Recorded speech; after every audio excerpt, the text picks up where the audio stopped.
Hola, ¿qué tal? ¿Cómo están? El día de hoy es nuestra segunda clase, nuestra segunda sesión.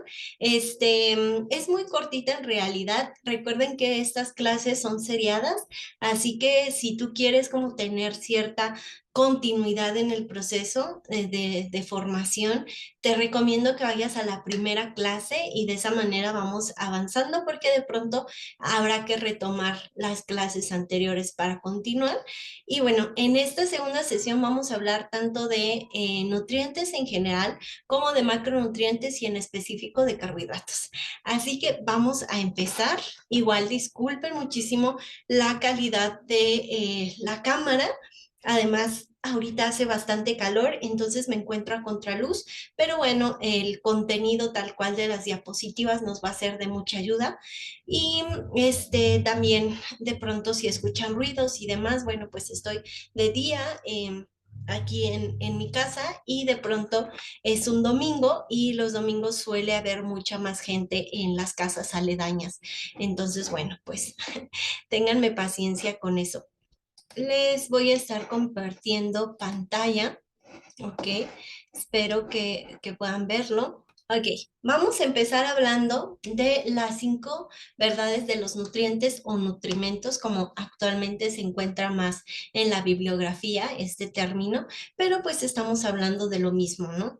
Em, si quieres saber exactamente qué son los nutrientes o nutrimentos, en la primera clase te la aclaro. Y bueno, estas son las 5 verdades de los nutrimentos que aplican siempre y que son como bases fundamentales para nosotros como nutriólogos poder hablar de nutrientes. El primero es que todos los nutrientes van a ser importantes, no hay buenos ni malos, ¿ok? No hay buenos ni malos nutrientes, todos son importantes y con uno solo que falte la persona puede enfermar.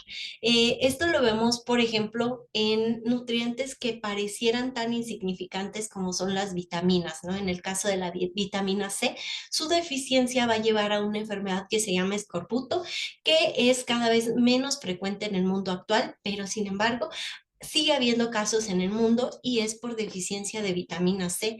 Entonces, no solamente esta vitamina, sino todos los nutrientes van a generar problemas cuando exista deficiencia de ellos. La segunda verdad, cada nutrimento es diferente y el organismo requiere una cantidad diferente de cada uno. Y es así.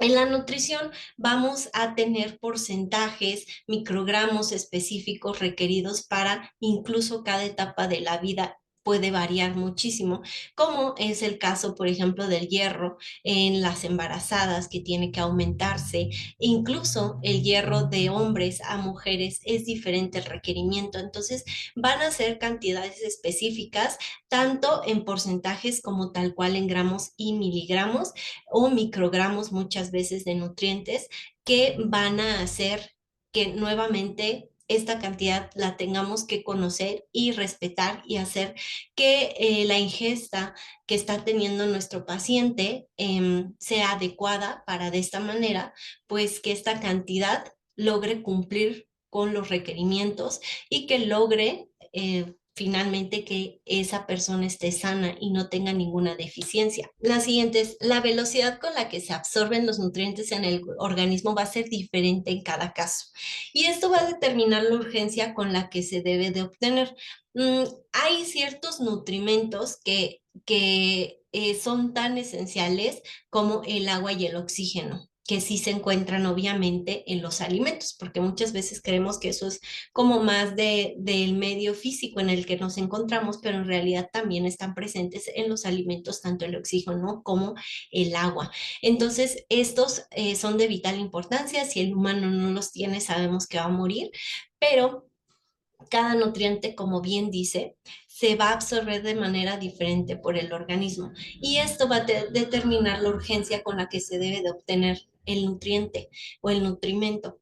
Todos los nutrientes son importantes y es muy importante que no pasemos mucho tiempo sin obtener estos nutrientes o nutrimentos para no generar un problema de carencia que puede hacer que, por lo mismo de que el organismo lo va a absorber de una manera diferente, puede ser que tú le estés dando el nutriente después, pero el organismo tarde en asimilarlo, en absorberlo, y por eso es importante que no nos perdamos de vista que todos estos nutrientes necesitan ser absorbidos por el cuerpo y no podemos parar de consumirlos.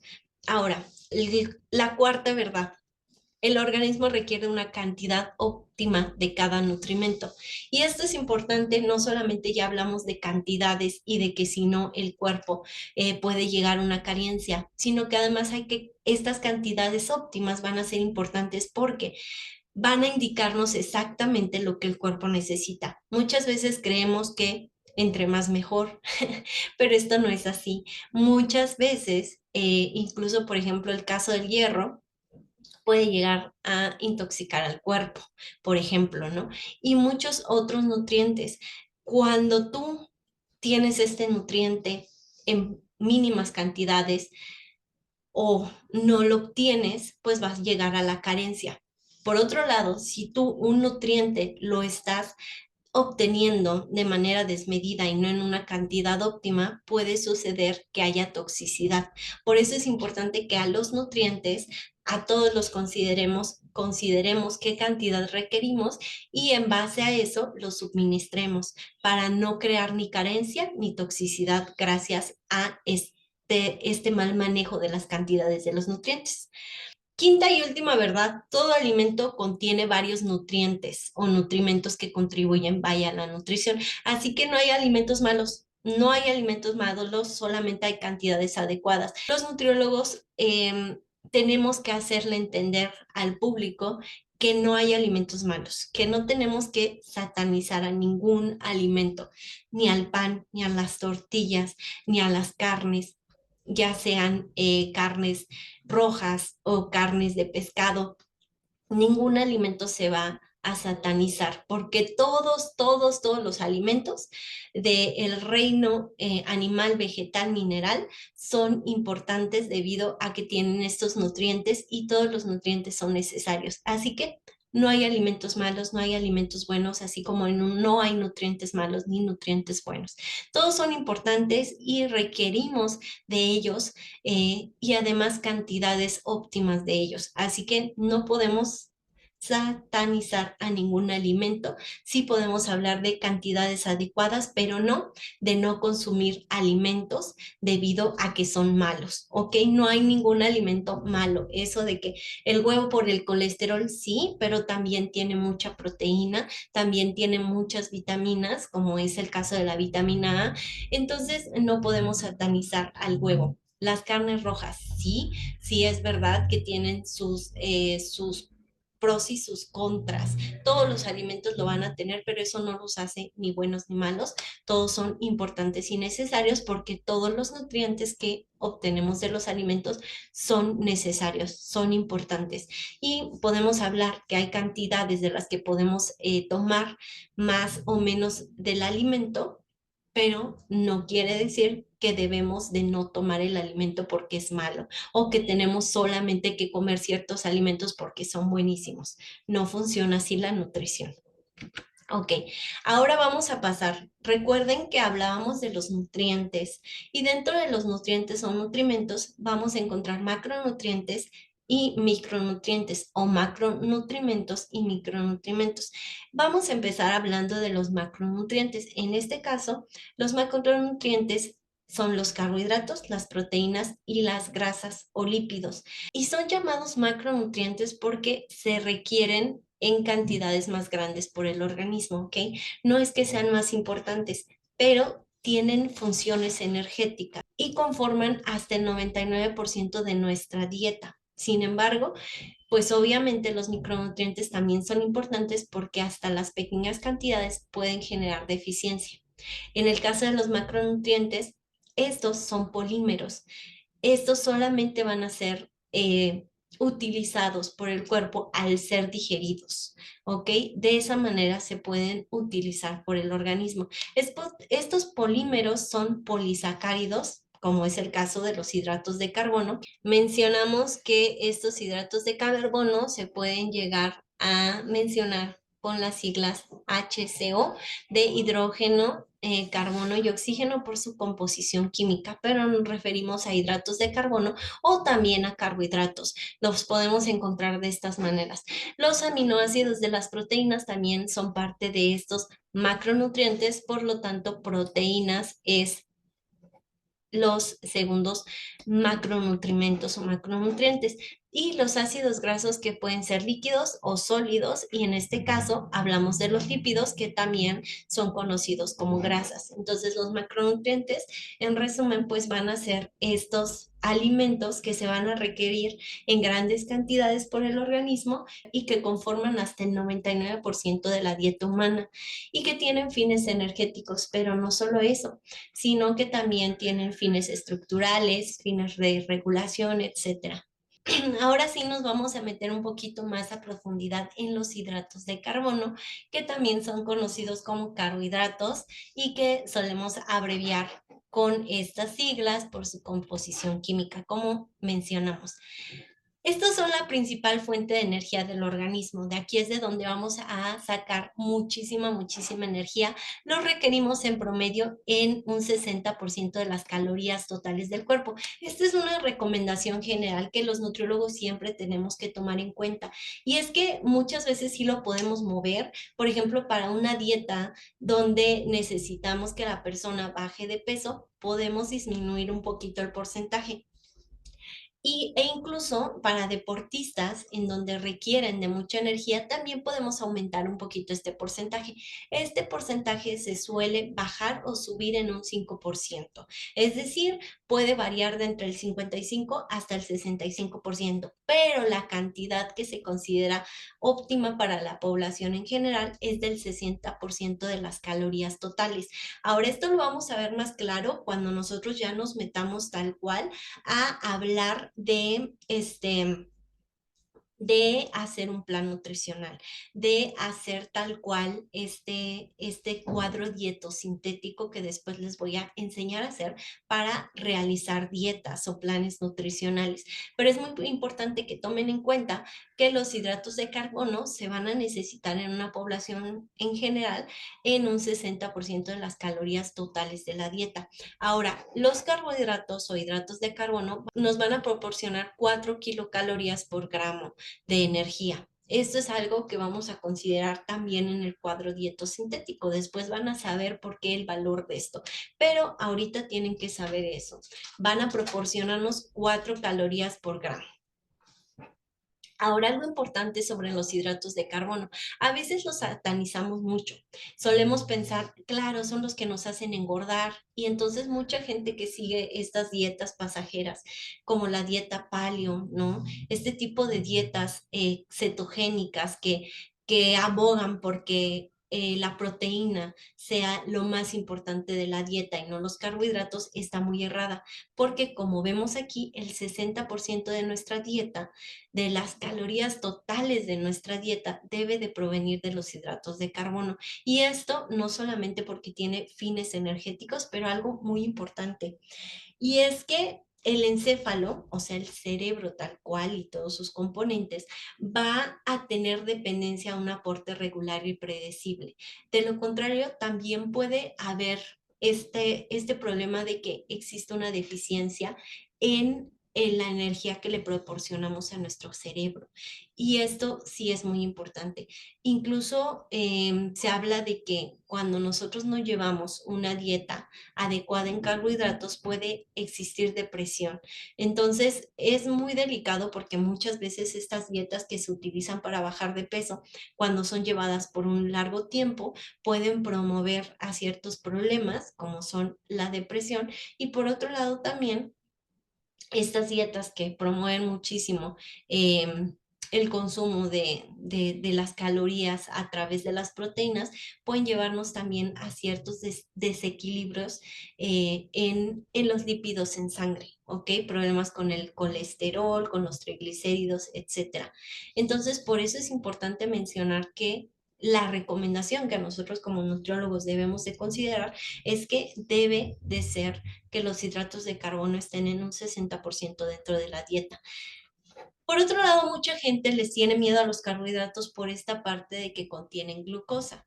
Y entonces, pues mucha gente dice, no, pues me va a promover diabetes. Bueno, si tú lo vas a manejar a los hidratos de carbono como debe de ser, que tenemos que manejar a los hidratos de carbono en un 60% de las calorías totales, por un lado, y por otro lado, mantenernos dentro de los hidratos de carbono, que son los hidratos de carbono que no son procesados, que no son los panes, que no es la bollería, que no son las pastas, que esto lo podemos consumir nuevamente. Recordemos que no hay alimento malo, pero sí hay cantidades adecuadas.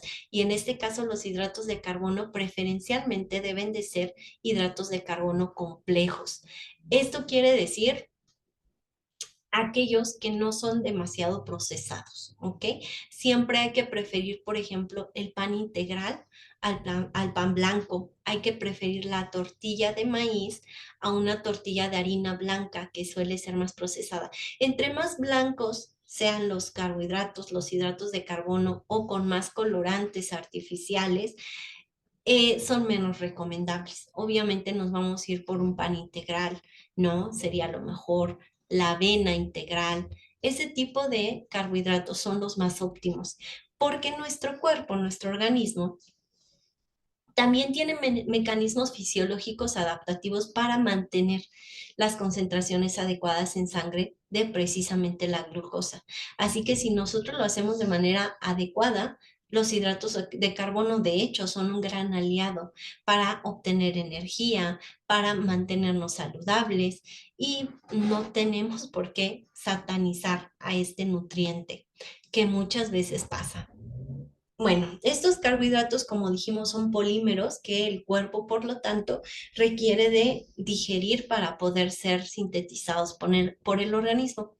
Estos polímeros pueden ser monosacáridos, disacáridos o polisacáridos. Obviamente, monosacáridos nos van a hablar de un sacárido, y en este caso, un ejemplo muy común es la fructosa, que se refiere al azúcar de la fruta. Esta azúcar de la fruta es la más dulce de los monosacáridos. Vamos a encontrar que del 1 al 7% se va a encontrar de esta fructosa dentro de las frutas. Pero también las verduras tienen fructosa, a pesar de que nos hace mucha referencia tal cual a la fruta, esto de fructosa. También las verduras van a tener hasta un 3% de este componente, del azúcar de la fruta, originalmente llamado así. Pero también la miel va a tener fructosa en un 40%. De hecho, digamos que la fructosa en sí es más elevada en cantidad en la miel que incluso en las frutas, pero es lo que le da precisamente este sabor dulzón a las frutas. Y entre más madura y dulce sea una fruta, mayor cantidad de fructosa va a tener. No es mala, las frutas no son malas. Muchas veces se nos vende esta idea de que para las personas que, por ejemplo, tienen diabetes, no se les recomienda consumir frutas, pero es muy ambiguo este concepto. Tiene más que ver con el índice glicémico que tal cual con la fructosa y la glucosa. Esto es un poquito más complejo, lo vamos a ver con más detenimiento, pero lo que sí les puedo decir es que la fruta no solamente tiene hidratos de carbono o fructosa o glucosa, sino que también va a tener muchísimas vitaminas, minerales, que van a ayudar y a contribuir con la salud humana. Así que, de verdad, las frutas son un multivitamínico natural muy bueno, que no solamente sabe riquísimo, nos da energía, suele tener este gusto al paladar de lo dulce que nos gusta, sino que además tiene muchísimas vitaminas y minerales muy importantes. Después tenemos dentro de los carbohidratos a los disacáridos. La sacarosa, por ejemplo, es la que se encuentra o es componente principal del azúcar de mesa. También tenemos a la lactosa, que la lactosa va a ser el azúcar de la leche. ¿no? La lactosa, que es esto que nos produce de pronto intolerancia digestiva, sobre todo mucho en la comunidad hispana, porque nosotros no tenemos las enzimas que desarrollaron las personas que son más bien, por ejemplo, los europeos de ciertos países europeos, en donde desde siempre se ha consumido más la leche. Nosotros empezamos a consumir la leche cuando llegan los españoles aquí a México y entonces nosotros no tenemos esa enzima tan desarrollada y por eso es que muchos latinos padecemos de intolerancia a la lactosa, porque nuestra enzima que nos va a ayudar a digerir la lactosa no es tan, no está tan presente como en otros cuerpos o en otros organismos. Eso es lo que nos hace intolerantes a la lactosa. La maltosa es más bien el azúcar de la malta y esta se va a utilizar sobre todo como aditivo para ciertos alimentos, como en el caso del pan, la cerveza también muchas veces tiene maltosa, algunos cereales también llegan a tener maltosa y bueno, pues es un disacárido nuevamente, es decir, está compuesto de dos sacáridos y es un componente muy utilizado en la industria alimentaria y se basa en el azúcar de la malta. Entonces, tenemos estos principales disacáridos. Y luego tenemos los polisacáridos, que como indica su nombre, ya nos está hablando de una cantidad más larga de sacáridos. Esto quiere decir más de 10 monosacáridos. Entonces, a eso se refiere con polisacáridos. Hay diferentes nuevamente, incluida la fibra, que la fibra es muy especial, es un carbohidrato muy especial. Pero bueno, nos vamos a ir por uno de los polisacáridos que también es importante y es la amilopectina. La amilopectina se va a encontrar sobre todo en tubérculos y también en ciertos cereales, que nuevamente es un carbohidrato que la compone. Y los almidones que principalmente se van a encontrar en tubérculos, pero también se van a encontrar en ciertos cereales y granos también. El almidón se puede encontrar de diferentes maneras. El almidón crudo, por ejemplo, ¿no? El almidón cocido, que ya es tal cual como el que encontramos en una papa cocida. También hay ciertos almidones que se utilizan para la industria alimentaria. Generalmente, como más se consume el almidón, es cocido, porque de esa manera es como nosotros los humanos lo podemos asimilar de mejor manera. Este almidón, pues nuevamente, va a proporcionar mucha energía, como es la peculiaridad de los carbohidratos, y también se utiliza mucho en la industria alimentaria, como es el almidón resistente, el almidón serio. Son almidones que a veces se llegan a sacar tal cual de ciertos cereales, del arroz, etcétera, y que tienen ciertos fines para hacer pasteles, para hacer estos pasteles instantáneos, ¿no? Que tienen muchas veces mucho almidón, etcétera. Pero bueno, ya son como peculiaridades de la industria. Sin embargo, pues el almidón es un polisacárido que de manera regular vamos a encontrar en ciertos tubérculos, en cereales y en granos. Y es que el almidón proporciona cierta viscosidad a los alimentos y por eso es muy utilizado también en la industria alimentaria. Tenemos además este carbohidrato del que les hablaba que es muy peculiar, que es la fibra. Y es que en sí la fibra no podemos obtener de ella tal cual nosotros los humanos energía.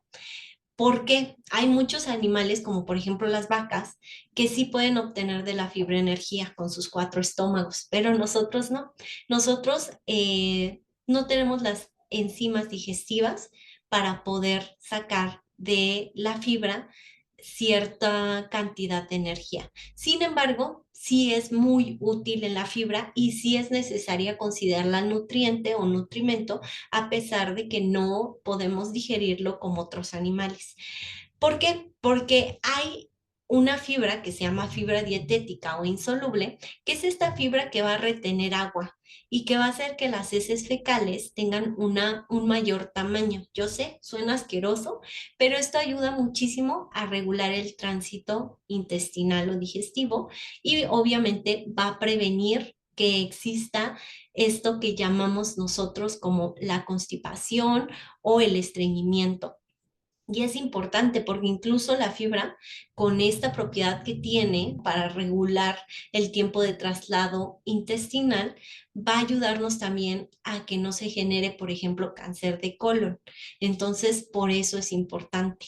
Por otro lado, también hay una fibra que se llama funcional o soluble y este va a estar en plantas como son los cereales y va a estar presente como gomas o peptinas y nos van a ayudar a reducir el colesterol. Sobre todo lo vemos con la avena o la fibra del nopal, ¿no? Nos ayuda a regular el colesterol, aunque tal cual no obtengamos energía de esta fibra, pero nos está ayudando a regular el colesterol en la sangre. Entonces, por eso es importante el consumo de la fibra, porque a pesar de que no podemos asimilarlo como otros animales, sí tiene una utilidad muy importante dentro de la dieta humana, muy, muy importante. Entonces, siempre los nutriólogos debemos de considerar la fibra, porque muchas veces estamos haciendo lo que vamos a hacer más adelante, que es nuestro cuadro dieto sintético, y entonces todo muy bonito, porque vamos a considerar a todos los macronutrientes, a los micronutrientes, y como la fibra en sí no tiene energía, se nos olvida meterla dentro de la dieta, que no debería, porque a final de cuentas, todos los alimentos saludables van a tener fibra, los alimentos de origen vegetal van a tener fibra. Entonces, en teoría, si nosotros metemos muchos alimentos vegetales y saludables, vamos a tener una óptima cantidad de fibra. Pero es importante que los nutriólogos no perdamos de vista este componente porque como vemos, también es muy importante para regular este tránsito digestivo y también para prevenir ciertas enfermedades y por otro lado para reducir el colesterol, que es un problema muy habitual en adultos. Entonces, bueno, pues hasta aquí la clase de hoy. Y bueno, pues hasta aquí la segunda clase. Espero que les haya gustado esta clase. Muchísimas gracias por haberme acompañado hasta el final. Nos vemos en una siguiente clase. Esperemos que la siguiente sea para hablar de proteínas. Espero que este contenido les esté gustando. Es muy básico hasta ahorita porque es la segunda clase, pero recuerden que vamos a ir aumentando, obviamente, en conocimiento y en nivel. Muchísimas gracias por estar aquí y nos vemos en un siguiente video.